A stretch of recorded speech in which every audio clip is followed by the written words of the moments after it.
Former Tennessee Congressman Harold Ford Jr. is here, as well as former House Speaker Newt Gingrich. Newt, I want to start with you. Your thoughts on this call. I don't know if you've heard the whole thing. And there's, people saying that this was a shakedown to the Georgia Secretary of State. What are your reflections on this? Well, first of all, it's extraordinary that I presume the Secretary of State or one of his staff decided that 3 days before an election, they would release a call from the President of the United States that they had taped, which I assume he didn't realize they had taped. So that's pretty weird by itself. And it kind of fits, I think, how most Republicans in Georgia feel about the Secretary of State, that he's become an anti-Republican for reasons we don't fully understand. The president behaved like the president. He thinks he's been cheated. He thinks that the election was false. He's deeply frustrated with both the Secretary of State and the governor. All of that's been public. He's tweeted all of that. I suspect you'd find 90% of that phone call in tweets over the last month or so. But the key for the election doesn't have anything to do with this phone call. It has to do with two things. Will Republicans turn out and vote? And if they do vote, will their votes be counted accurately? I think those are the heart of what's going to happen in the next 2 days. And it's an enormously important election. And I think this is just one more piece of the bizarre puzzle of the last couple of weeks. Karl Rove, you've worked hard on bringing out support for the Republican candidates in this election. What is the Trump impact, not from just this call, but overall, because there are a lot of voters on the ground here who feel that the election, that they got robbed here in Georgia. What's the impact? Well, we don't know. We won't know until the vote comes back on Tuesday night. The question is, are people, as the president suggested, furious at the outcome in Georgia and as a result are going to do damage to the president's own cause by electing a Democratic United States Senate? Or are they people who say, no matter whether the president is president after January 20th or not, we need a conservative Republican Senate as a counterweight or a balance, if you will, check and balance on a very liberal House led by Nancy Pelosi. And to a large extent, it's going to be in the 24 to 36 hours how people process the information that they heard on that phone call, and more importantly, process what they hear from the president tomorrow night. Dana, we're in a rare place here. I mean, obviously, the focus is this runoff on January 5th. There's also January 6th and whatever's going to happen in Congress and stepping up about the election concerns from senators and congressmen. Your thoughts on as we lead up to Tuesday? Well, I keep focusing on one thing, and that the Republicans have worked very hard. For example, the Trump campaign had 3,000 field staffers across the country for the entire campaign. The Republican National Senatorial Committee has had 1,000 field staffers just in Georgia since November 3rd. And they feel very good that even though they were only targeting 2.6 million Republican voters, they've made 10 million voter contacts. So by sheer numbers, they feel like they've done a good job. But I go back to this other point.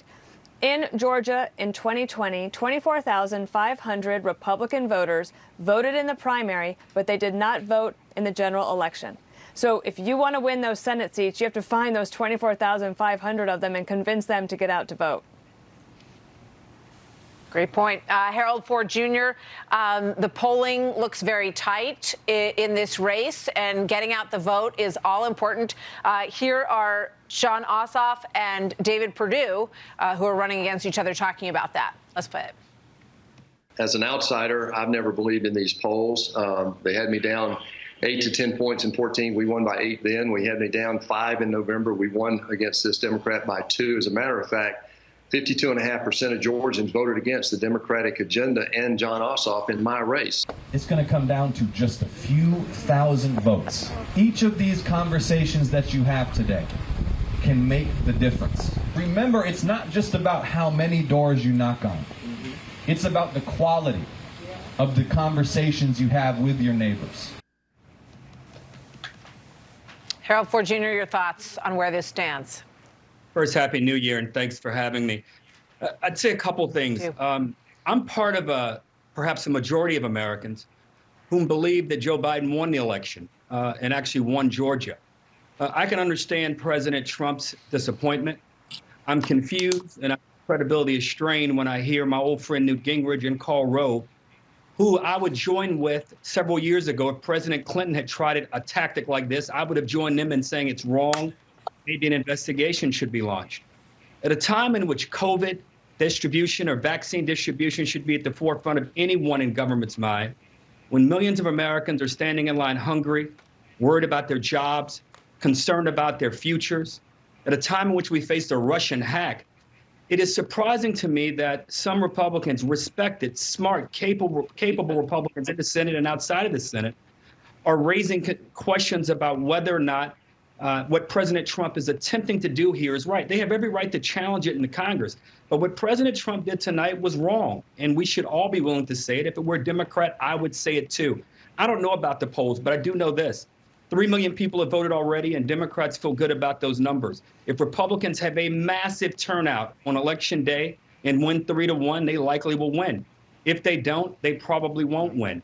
And President Trump is not helping with what he's doing. Any Republican that suggests otherwise is just not shooting straight with Georgians or the country. Speaker Gingrich, you spent a lot of time representing Georgia, and obviously as House Speaker as well. I'll give you the final word to respond to Harold and look forward to what this race means. Look, I agree with about 80% of what Harold said. This wasn't the most clever call the president could have made. It wasn't as helpful as it should have been. But the fact is, in the end, Georgians have to decide, do they want to send the two most radical nominees in modern history as Democrats, or do they want to make sure that there are two conservative Republicans who, in fact, help moderate the Biden administration if that's what's about to happen? And I think it's a big decision. I think it all comes down to two things. Will Republicans turn out, and can they make sure that the votes are counted? If they turn out, the odds are pretty good they're going to win. If, in addition, with over 8,000 precinct workers now in the polls, they should be able to get an honest count. If that happens, they'll win. Look, if they don't turn out, then in the American system, they lost fair and square. And I think we need to be honest about that. Realize how important Tuesday is, and how much, by the way, that'll affect Wednesday and beyond. All right. Panel, thank you very much. We'll be here covering it.